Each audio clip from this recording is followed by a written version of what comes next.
Okay. How you doing today? I'm blessed. I hope you are too. I'm blessed even in the storm. I'm blessed. Even when I'm in the ditch, I'm blessed. Even when I'm broken down, I'm blessed. Even when I'm sad, I'm blessed. Because there's nothing I can do in this life that God don't allow. He's in charge of everything. I just want to talk to y'all for a minute, right? About fornication. Now, don't turn away, because it's going to get good. So, one of the reasons why God don't want us to fornicate is because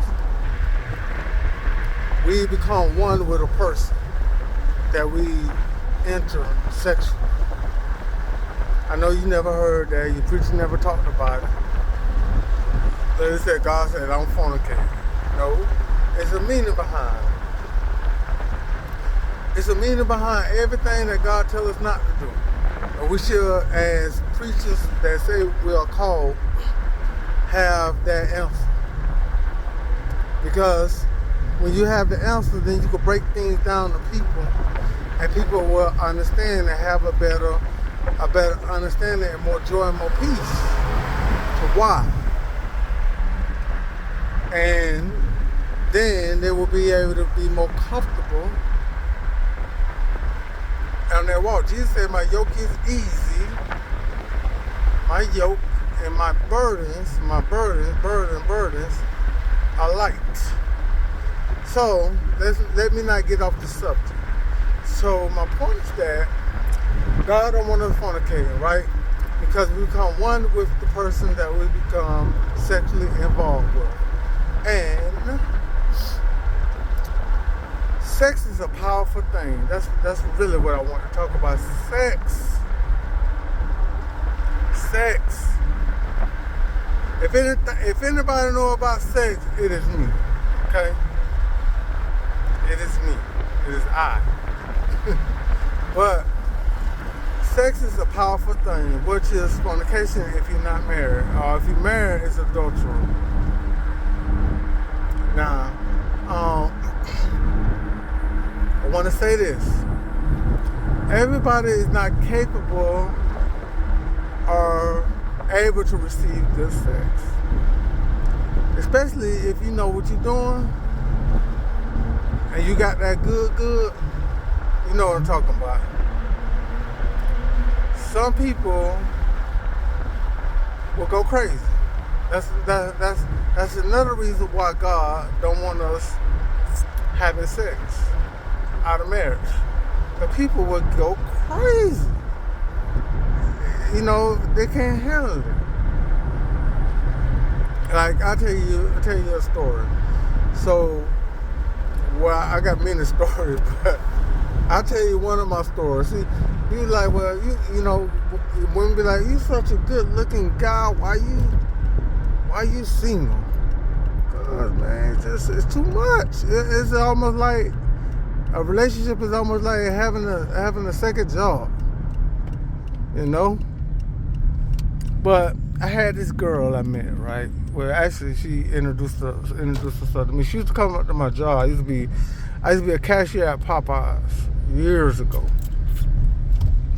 And this weigh $120, $135. And this chick right here, she looked like a supermodel. She was bad.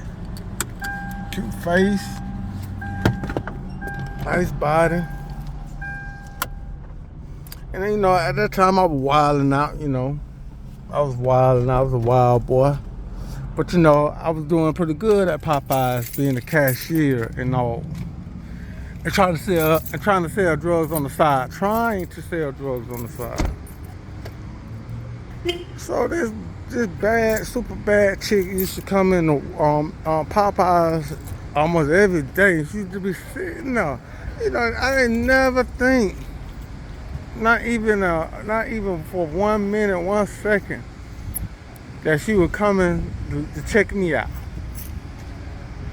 So one day, some other girl come up in the Popeyes, said, my friend want to talk to you. And I'm like, who? I'm like, who? And then we got the cook in the bike. He was a real drug dealer. He was a real drug dealer. He was really about that life. You feel me?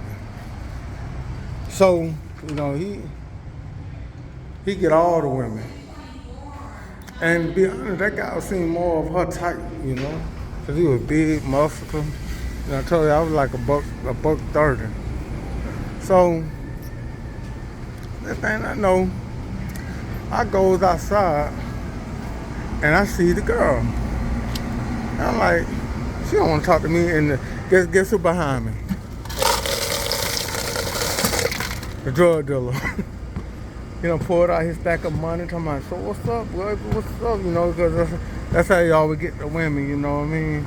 He let them know he got that knot. He got the bag.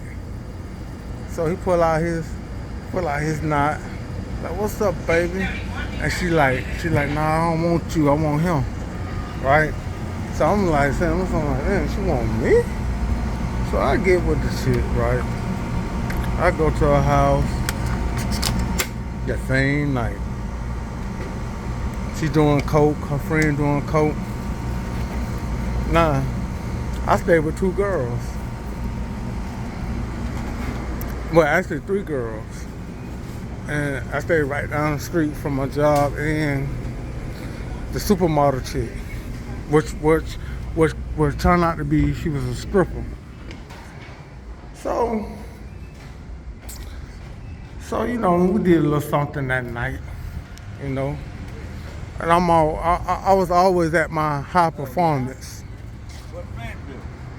my top of my game, you know. If you were to give me a name, you would call me the pleaser. But, you know, so I'm doing my thing with her, you know. So the next day, she tell me to come over there the next day, and she says to me, she said, hey, I want you to come at 8 o'clock. So I go at 8 o'clock. She not there. Auntie like, come on in, honey. Come on in, honey. I goes in. Auntie gives me a key and said, I'm looking like, what the key for? I said, oh, she's not here. She told me to tell you to go wait in her room. So I give the key back to the auntie. I'm like, now I'm telling you, she's a supermodel, right? But listen, I can't speak for nobody else, but me, I ain't never been wrapped up in no panties, okay? I just don't operate like that. So I'm like, give me a key. Okay, how fine she was. Okay, she was Gabrielle Union. You know? For me to go sit and wait, you ain't home? Oh no. That's bad for any man. Cause now that gives her control. So I go home. So I hear boom, boom, boom, boom, boom at the door. So one of the girls I stay with, they go and answer the door. They say, hey, some girl out here for you. Now I'm kind of glad one of the girls that went and answered the door, she was the one, because I tried to get with her before I met the supermodel chick, and she didn't want to give me no play. And the supermodel chick was like, made her look like a welfare case. So she opened the door, she couldn't believe was at the door, you know, asking about me. And I don't know how that girl know where I stayed. I'm like, long story short, she was like, you coming home with me? I was like, nah, man, the girl, she snatched the whole shirt off of me, the whole Popeye shirt. And I ran from her, man, and got back in the house. And so she called the job the next day, apologized. I ended up moving with the chick. And then next thing I know, man, every time I came home, she wanted me to drop my pants. She was smelling on me and stuff like that. This was a crazy situation, man. Tried to come at me with a hammer and all kind of stuff. And, you know, saying I was cheating and blah, blah, blah. I wasn't doing nothing. And, you know, I said, sex is a powerful thing. And this is why God, I'm on this fornicating. Because you transferring spirits to one another.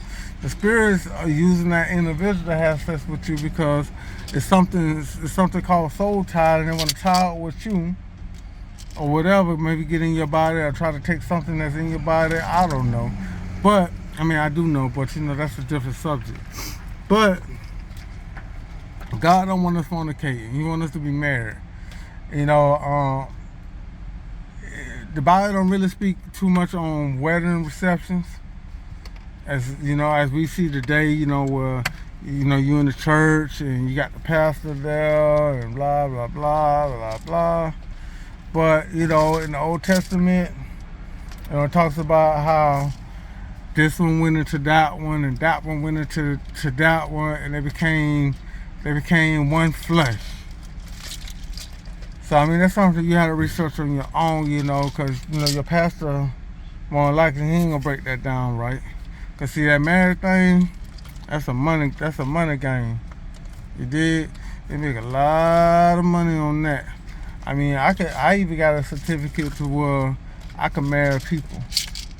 You feel me? But you know it ain't a marriage. It ain't a money game for me. I'm being led by the Spirit. So you know, I'll touch on this some more, man. If I get enough viewers and enough likes, so share the video, man.